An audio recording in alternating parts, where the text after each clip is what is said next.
Hello tout le monde, c'est la rentrée, j'espère que vous allez bien. Je suis super heureuse de vous retrouver dans cette vidéo annuelle d'organisation de la rentrée avec le fameux concours. Que vous soyez étudiant ou travailleur, je pense que cette vidéo elle est pour vous puisqu'on va parler aujourd'hui des essentiels pour bien réussir sa rentrée. Le point clé de toute façon c'est l'organisation, je vous l'ai déjà dit et je continuerai à le répéter. Premièrement, pour moi c'est vraiment une manière de se rassurer si on est quelqu'un de stressé, et puis c'est une manière très concrète aussi de se remettre un petit peu dans le bain de cette routine du quotidien et du travail. C'est le premier pas pour vraiment passer à l'action. La rentrée, c'est vraiment pour moi un nouveau départ, donc une nouvelle chance de faire mieux. Le premier point pour moi, c'est évidemment le planning. Vous savez que je suis une fan de papeterie, donc je ne peux pas me passer de mon agenda papier, le vrai objet. Donc j'ai celui-ci depuis janvier 2022, puisqu'il suit l'année civile, mais celui que je vais vous offrir, il suit l'année académique évidemment. C'est la marque My Agenda 365 que j'aime énormément, j'aime beaucoup leur valeur. C'est une marque made in France qui utilise du papier 100% recyclé, donc écologique, partie un petit peu bien-être. Vous pouvez en plus le colorier, le personnaliser au gré de vos envies, donc je le trouve parfait. Et du coup chaque année à la rentrée de septembre, j'en profite pour refaire un point dans mon planning.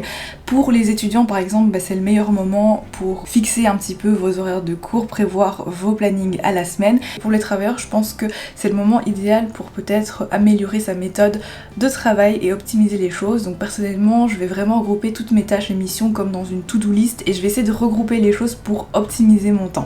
En complément de l'agenda papier, j'utilise aussi le calendrier digital d'Apple parce que ça relie mes différents ordinateurs avec mon téléphone portable, donc je trouve ça très pratique. J'utilise donc essentiellement la vue mensuelle pour avoir des repères et voir ce qui se passe dans les prochaines semaines ou les prochains mois. Et ce que j'aime faire quelques jours après la rentrée, mais je le fais pas les premiers jours parce que je trouve que c'est important de vivre quand même sa rentrée, mais une fois que c'est un petit peu passé, j'essaye de me poser, je fais un petit tableau Excel en fait où je vais encore une fois lister toutes mes tâches, mais cette fois-ci pro et perso, pour essayer vraiment d'agencer un maximum mon planning journalier, en tout cas mes petites routines.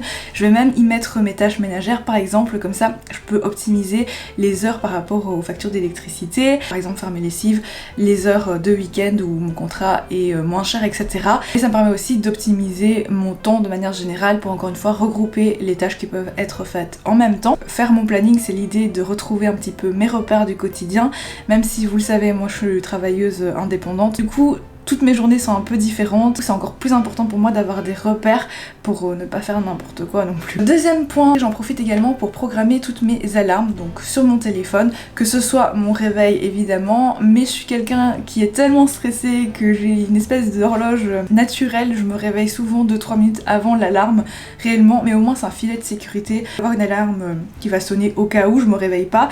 Et puis j'aime bien aussi programmer ces alarmes avant des réunions importantes ou des appels. Je les programme 5 minutes avant l'heure de début de la réunion ou de l'appel, comme ça si je suis dans un projet, dans une tâche qui m'occupe vraiment, j'ai un peu de temps quand même pour pouvoir en sortir et être focus sur ma prochaine mission, donc la réunion ou autre chose. Mais c'est quelque chose de très simple à mettre en place puisque c'est automatisé, ça prend quelques secondes et encore une fois c'est un filet de sécurité supplémentaire parce qu'on peut parfois noter une réunion dans l'agenda et l'oublier parce qu'on est à fond dans quelque chose, ça m'est déjà arrivé. Le troisième point que j'organise au moment de la rentrée, c'est mon meal plan. Ça fait déjà 2 ans que je fais ça de manière hebdomadaire, donc généralement le week-end. Vu que ça fait quelques temps maintenant, évidemment j'ai une liste de plats que je fais régulièrement, mais j'en rajoute aussi par rapport à ce que j'apprends à cuisiner et aux plats que j'ai envie de manger tout simplement. C'est quelque chose qui réduit vraiment ma charge mentale parce qu'au quotidien je vais pas devoir me dire en pleine journée ah mais ce soir qu'est-ce qu'on va manger, est-ce que j'ai ci, est-ce que j'ai ça dans le frigo, et puis ça m'aide aussi à faire ma liste de courses beaucoup plus rapidement puisqu'au moment où je fais le meal plan, je regarde si j'ai ce qu'il me faut dans le frigo et si je dois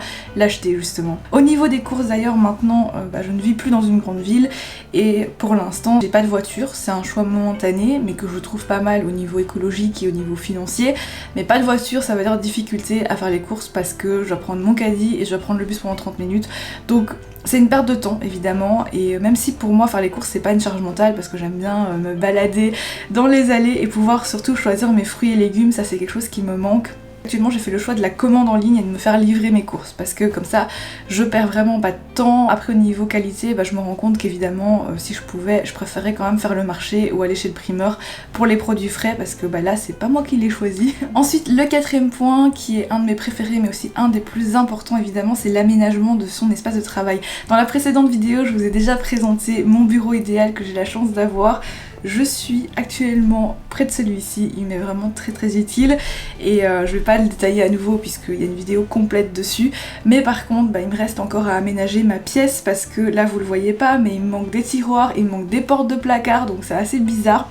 Malheureusement toujours rupture de stock chez le fournisseur. J'ai quand même super hâte de pouvoir vite vous montrer le résultat et puis travailler dans des conditions un peu plus optimales. J'avais déjà prévu ça depuis très longtemps, donc je suis très contente de voir les choses quand même se faire petit à petit. Mais je pense vraiment que c'est super important d'avoir son espace de travail au calme, un endroit où on est concentré, qui est propice aussi à la créativité. Donc plus le temps passe, plus j'aurais tendance quand même à vous conseiller d'avoir un bureau épuré et désencombré, même si on peut tenter d'avoir de la déco, mais ça m'empêche pas d'en avoir par petites touches ici et là, et en plus je peux la changer régulièrement, donc c'est plutôt sympa. Mais comme je suis quelqu'un qui est très vite distraite et je peux très vite arrêter mon travail parce qu'il y a quelque chose qui attire mon regard, je préfère en fait ce côté épuré justement. Et puis j'ai remarqué que depuis que je suis petite, j'ai toujours eu mon bureau en face d'une fenêtre, donc là j'aime bien aussi remettre souvent mon bureau puisque je peux le déplacer en face de la fenêtre, surtout que dans cet appartement on a une magnifique vue sur l'eau et sur les arbres, donc c'est super apaisant et c'est propice justement au travail et à l'étude. Voilà, c'est un bonheur de m'y installer. Je trouve que c'est important d'avoir un endroit confortable justement pour vos révisions si vous êtes étudiant ou si vous avez la chance de pouvoir faire du télétravail ou si comme moi vous êtes travailleur indépendant donc vous pouvez travailler de chez vous. C'est vraiment un point essentiel à ne pas négliger. Donc essayez de vous faire votre petit coin confort de travail. En parlant d'environnement de travail, je profite aussi de cette période de torrent qu'est la rentrée pour vraiment en fait faire un reset, un petit peu repartir de zéro. Comme je vous ai dit, c'est un peu une nouvelle chance de faire mieux finalement et donc j'en profite pour faire du ménage. C'est un peu comme le grand ménage du printemps, mais là c'est le grand ménage de la rentrée du coup, et je passe dans chaque pièce, donc salle de bain, cuisine, salon, les chambres, etc. et mon bureau évidemment pour tout assainir, remettre tout en ordre aussi parce que chaque objet à sa place, c'est toujours une charge mentale en moins de savoir où se trouvent nos affaires aussi. Et puis personnellement je trouve que le ménage ça me permet de décompresser. Quand je suis énervée, je vide ma tête et j'oublie tous les trucs négatifs auxquels je pense. Mais je conçois aussi que pour certains le ménage soit pas du tout une partie de plaisir, d'ailleurs certains trucs que je déteste faire aussi hein. Mais voilà, je m'oblige un petit peu en cette période de rentrée, ça fait du bien, le résultat est toujours satisfaisant quand même à voir et propice justement à faire de nouveaux projets, à redémarrer sur un bon départ justement. Et en parlant de propreté et d'ordre, j'en profite aussi pour refaire un grand tri. Vous le savez, depuis le mois de juin dernier, je propose des services d'home organizing, donc c'est quelque chose auquel je crois évidemment. Encore une fois, ça permet de désencombrer, de déstresser pour les gens qui sont un petit peu anxieux comme moi. Aussi c'est utile, de toute façon si vous êtes étudiant, je pense que vous allez forcément trier vos fournitures scolaires, des choses qui sont devenues obsolètes pour vous mais qui sont utiles pour d'autres.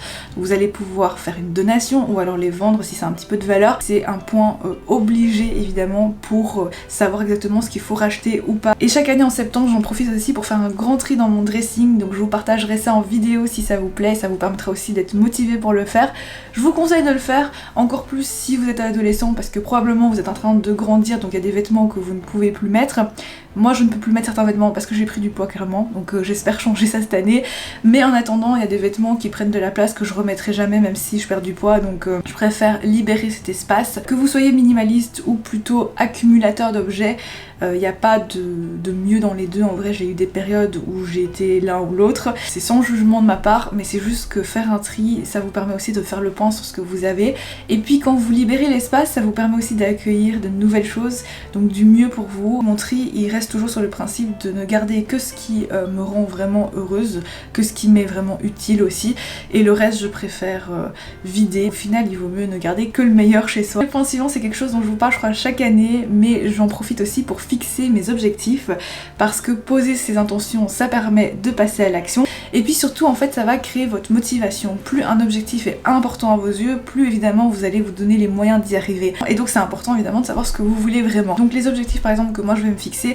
c'est au niveau professionnel, donc je vais faire un point aussi avec mes comptables pour savoir exactement où j'en suis dans ma société, les clients que j'ai envie d'avoir, des nouveaux clients, ou alors modifier des clients avec qui c'est devenu trop difficile de travailler. Bref, je change ma méthode, j'essaye de l'améliorer évidemment constamment. Si vous êtes étudiant, c'est le moment peut-être de fixer vos objectifs pour l'avenir tout simplement. Ensuite je fais également le point sur mes objectifs financiers, donc je regarde un petit peu mon épargne et mes investissements. D'ailleurs la prochaine vidéo je pense que ça parlera d'investissement parce que vous me l'avez beaucoup demandé. Depuis ma vidéo sur mon épargne sur les 100 000 €, c'est vrai que Avant j'avais un petit peu peur et puis vous m'avez beaucoup encouragé et c'est un sujet que j'aime bien, donc ce sera la prochaine vidéo probablement. J'espère que ça vous fera plaisir. Je le répète, mais je suis pas une professionnelle dans le conseil financier.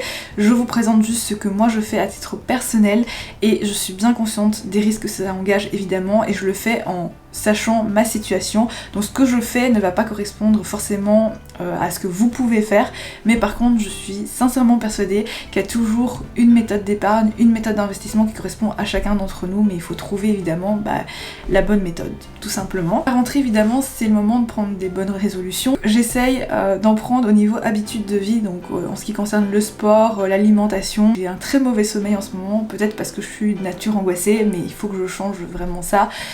Boire plus d'eau, etc. Vous voyez, ce genre de petites choses. Mais la santé c'est primordial, sans elle on ne fait rien du tout. Donc vraiment je pense que c'est important de profiter de cette rentrée, de cet élan en fait, pour nous apporter cette motivation et nous lancer sur de nouveaux objectifs. Faire ma wishlist, donc ça peut être des achats, si ça me motive à épargner, à économiser, pourquoi pas. Et aussi ma wishlist en termes de projets et d'apprentissage, parce que c'est pas parce que je ne suis plus étudiante que j'ai pas envie d'apprendre de nouvelles choses. D'ailleurs je pense que tout au long de sa vie on devrait toujours vouloir apprendre pour continuer à développer ses propres compétences. Je pense que c'est important, surtout dans le monde actuel qui arrête pas d'évoluer. Ça va très vite en fait. Et enfin, dans cette organisation pour une rentrée réussie, évidemment j'essaye de m'équiper des meilleurs outils. Donc si on est étudiant, forcément on va aller acheter des fournitures, et en ce qui me concerne ce sera plus peut-être des logiciels qui vont me faciliter la vie en termes de travail, donc un peu d'investissement quand même, ou alors m'offrir je sais pas, un sac de travail, parce que j'adore les sacs à main, vous le savez déjà, ou pour vous ça peut être aussi un sac de cours par exemple, ou une nouvelle tenue dans laquelle on se sentirait bien. Ça peut être de la seconde main mais aussi du neuf, il faut pas non plus diaboliser je pense le neuf. C'est important de pouvoir justement se faire plaisir aussi de temps en temps et de se motiver à bien démarrer la rentrée. Aujourd'hui en tout cas moi j'avais envie de vous faire plaisir avec donc le concours de rentrée pour gagner des fournitures et de la papeterie. Donc pour les modalités de participation, je vous laisse un lien avec un formulaire à remplir dans la barre d'infos de la vidéo. Sachez que je remplis toujours très bien mes barres d'infos, il y a toujours plein d'informations, donc je vous invite à toujours les voir, mais là il y a le lien du concours. Donc c'est un petit formulaire, une participation par personne, et il faut être abonné à ma chaîne parce que forcément je récompense des personnes qui me soutiennent au quotidien. Et puis si vous me suivez aussi sur d'autres réseaux sociaux, forcément vous aurez plus de chances également de remporter le lot, et donc je contacterai le gagnant ou la gagnante par mail. Je lancerai aussi les résultats en story Instagram. D'ailleurs si vous avez envie de me suivre au quotidien, c'est vraiment sur Instagram qu'il faut être, parce que c'est là où je poste le plus de contenu et d'autres choses que YouTube, parce que forcément YouTube ça demande de filmer des vidéos en face caméra, de me poser, de faire un montage après, alors qu'il y a du contenu que je vais partager plus simplement en story, par exemple des petites recettes ou alors des revues de restaurants, donc n'hésitez pas si le cœur vous en dit. Donc je passe maintenant à la présentation du lot qu'il y a à gagner pour le concours de cette année. Évidemment il y a un agenda, donc c'est toujours la marque My Agenda 365 que j'aime vraiment beaucoup. Je vous ai choisi donc une reliure comme celle-ci collée, une couleur bleu clair, je pense que c'est un peu plus neutre pour la personne qui gagnera ce lot. Plein de petites étiquettes, ça c'est un classique de la rentrée, mais c'est un indispensable je pense. Des stylos évidemment, donc là ce sont des Papermate et il y a 16 couleurs différentes. Vous avez également des post-it index comme ceci qui sont très pratiques pour créer vos marque-pages ou alors encore vos propres intercalaires en noir et blanc, comme ça je trouvais ça très classe. Sticky notes, donc des post-it index fluo comme ça, ainsi que des post-it notes dans une très jolie boîte. Jungle cette fois-ci, que je trouve très sympa pour décorer aussi vos agendas, et aussi des to-do list, etc. Je vous ai pris aussi des stickers que je trouvais absolument magnifiques pour se motiver dans notre agenda. Et j'ai pas fini de composer le lot de la rentrée, donc il y aura peut-être des surprises supplémentaires parce que je vais encore faire la photo sur Instagram et tout. Mais il y a une petite pochette où je mettrai des trombones, etc. Prévu aussi un bullet journal. Je sais qu'il y a déjà un agenda, mais je trouve que ça c'est pas mal pour le côté perso, et puis je le trouvais vraiment très très beau. Des cahiers, celui-ci ça peut servir comme cahier de brouillon par exemple en A5 ligné, mais ça reste très joli. Ce carnet également spirale, regardez le design, je le trouve trop beau. J'ai également complètement craqué pour ce lot de surligneurs, je me suis pris le même. Évidemment tout ce que j'ai choisi aujourd'hui dans cette sélection sachez que c'est des produits que je possède ou alors que j'estime de grande qualité et j'ai craqué pour ça, donc je me suis pris exactement le même lot. C'est très joli, même sur un bureau, ça donne envie de surligner plein de choses, donc voilà, ça donne envie de travailler. Un peu plus de basique, c'est un pack de cahiers A4 très sympa au niveau des designs. Enfin, mon coup de cœur quand je l'ai vu en boutique, pareil, je me suis pris le même article, c'est cette chemise en plastique avec des élastiques un petit peu rose gold, regardez. J'aime trop. Et vous allez pouvoir donc transporter vos notes de cours, vos feuilles facilement. J'adore. Je trouve ça vraiment trop beau. Et c'était vraiment pas cher, j'ai trouvé tout ça quasiment chez Emma. Où il y a 2-3 choses qui viennent peut-être de la Fnac ou de chez Carrefour. Mais cette année, c'est vrai que j'ai essentiellement été chez Emma pour les achats. C'est pas du tout un partenariat, c'est juste que c'était facile pour moi d'aller chez Emma. J'aurais pu aller chez Sauce Reine Graine, j'aurais pu aller chez Maison du Monde ou encore Action, qui propose aussi de la papeterie et des fournitures scolaires à très bas prix, mais qui restent quand même très jolies et qui vont plus nous motiver, je pense. Voilà pour le lot du concours de cette année. J'espère que ça vous plaira. Je vous invite donc à participer si le cœur vous en dit pour essayer de remporter donc ces merveilleux cadeaux.